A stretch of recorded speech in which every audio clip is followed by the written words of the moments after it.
Canada Post possibly moving Port Perry Post Office. Dan Kearns, The Standard. Scugog.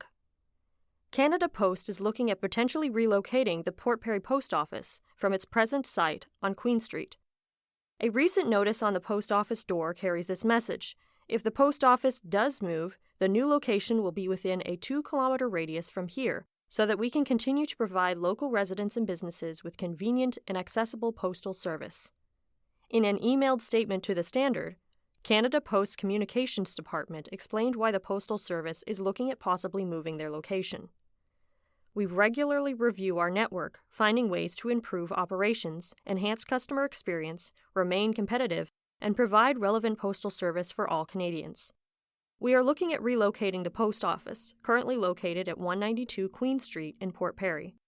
We anticipate a new and modern facility would better meet our needs and improve customer experience should we relocate within a planned 2-kilometer radius of its current location. However, the statement pointed out the Queen Street building would continue to serve their operations team if the retail services are relocated. Through Canada Post's regular process in these instances, we work with our customers and community representatives regarding their post office and postal services. Last week, we began the month-long community consultation process. We provided handouts to our customers through their postal boxes and at the counter to advise them of the potential relocation and seek their feedback. As we are still in the preliminary stages, we are not yet able to speak further about our plans. We will provide updates to Port Perry residents as soon as they become available, the statement concluded. Scugog Chamber of Commerce's Executive Director, Carrie Ann Large, said the Chamber doesn't have a comment on this matter at this time, as they have not had a direct conversation with the Post Office or Canada Post. However, she wanted to encourage the business community to follow the link provided and give their feedback to Canada Post. The link to provide comments online on the potential relocation is canadapost.ca/retail. Brock hires their next treasurer. Dan Kearns, The Standard. Brock. The Township of Brock has hired a former Scugog employee to be their next treasurer and director of finance. On Tuesday, April 18th, the Township announced Trina De Bruin had been hired to fill the role of outgoing Lisa Chen. Ms. De Bruin had worked in the Township of Scugog's finance department for 10 years before leaving for the County of Peterborough to become their treasurer. We are excited she brings a wealth of knowledge, experience, and energy to the position, read a statement signed by CAO Ingrid Svelness. Ms. Svelness also worked for a North Durham municipality for a number of years prior to joining Brock Township. She served as the Township of Uxbridge's CAO until 2019, when she retired. Then, she came out of retirement in 2021 to fill Brock's CAO role in the interim while the Township searches for a permanent CAO. Kawartha Lakes updates residents on the Sturgeon Lake spill. Dan Kearns, The Standard. Kawartha Lakes. The City of Kawartha Lakes has issued an update on the Sturgeon Lake fuel spill.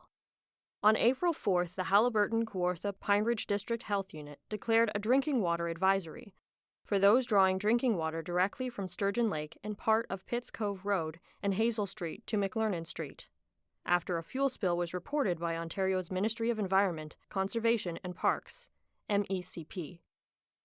On March 30th, 2023, there was a fuel spill in Sturgeon Lake from Thurstonia Park near Dunsford. Since that time, the city has been working with the responsible authorities to contain, clean up, and mitigate the effects of the spill.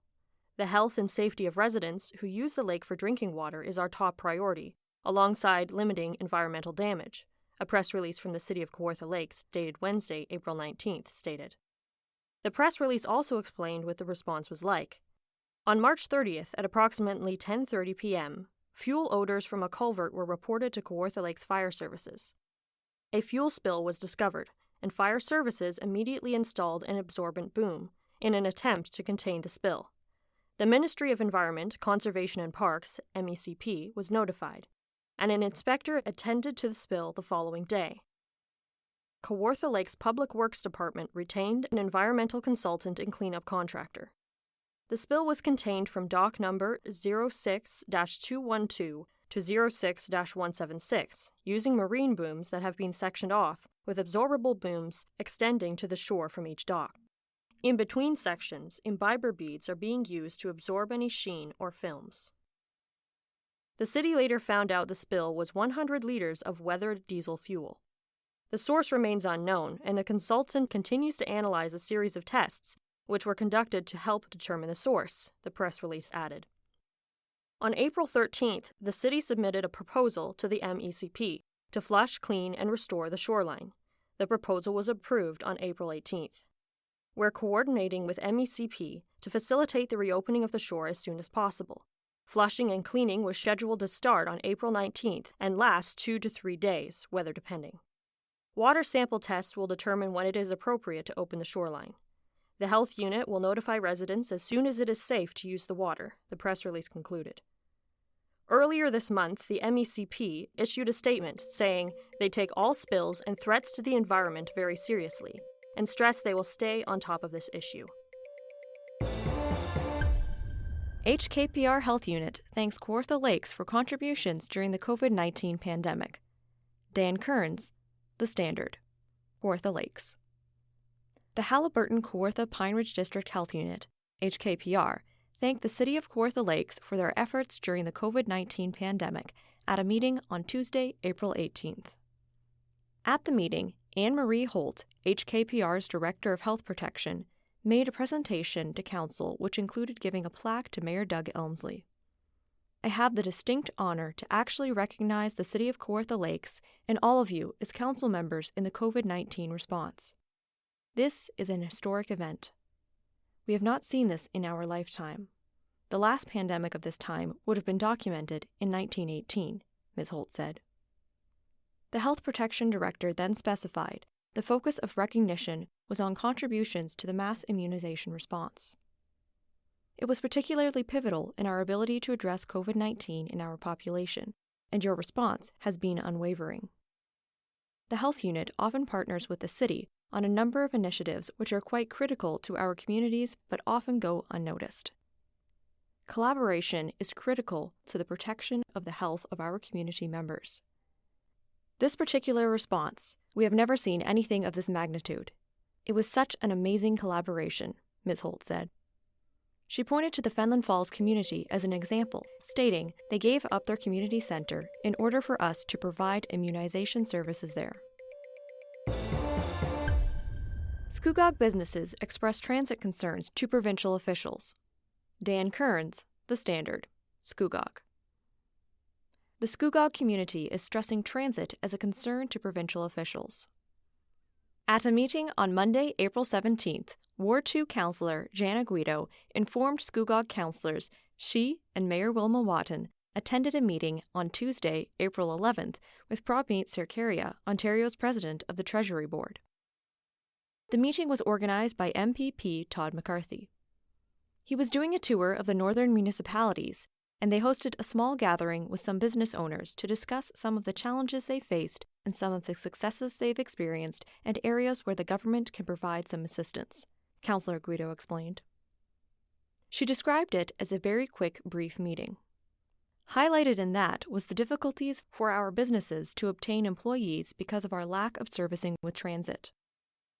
That was highlighted by many of our businesses, and hopefully they heard it loud and clear. We need to figure out how to get employees up here, Councillor Guido summarized. Welcome to You've Got to Be Kidding, a podcast that offers a different perspective of life around us. Listen now to author Jonathan Van Bilsen. I was glancing through some notes I made many years ago while collecting stamps and noticed a reference to Tanganyika, an African country. I began to wonder why the name was changed and how many other countries went through the same exercise. Tanganyika was formally changed to Tanzania when it joined with Zanzibar and became one country in 1964. Other African nations also changed their names after gaining independence from their conquerors. Northern Rhodesia became Zambia, and Rhodesia itself changed its name to Zimbabwe. Basutoland gained independence from the United Kingdom and was then known as Lesotho. Bechuanaland was renamed Botswana. In 1937, Persia dropped its name and became known as Iran. Many of its residents, however, still refer to themselves as Persians.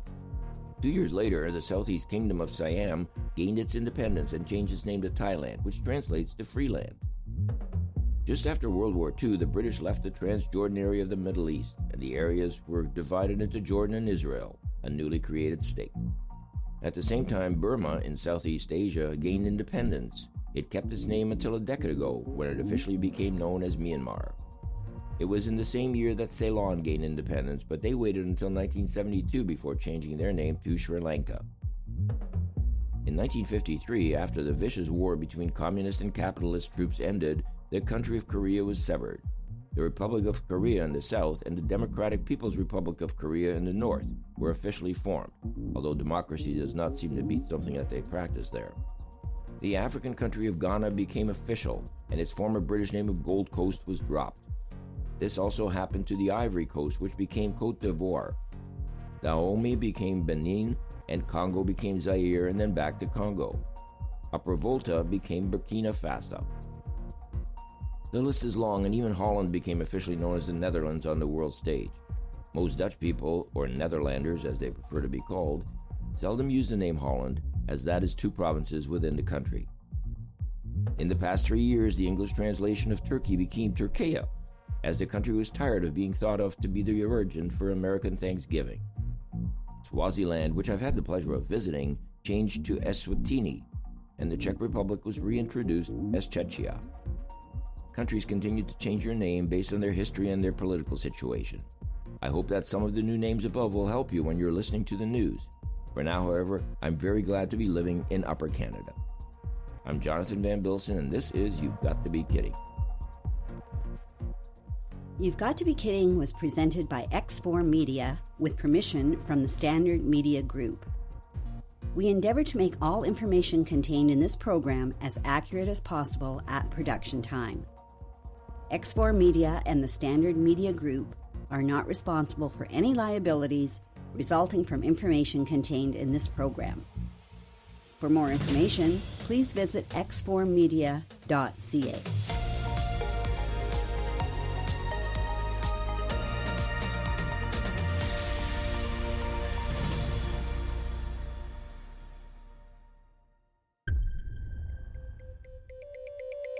The Standard Podcast was produced by Greenstream Studio for the Standard newspaper.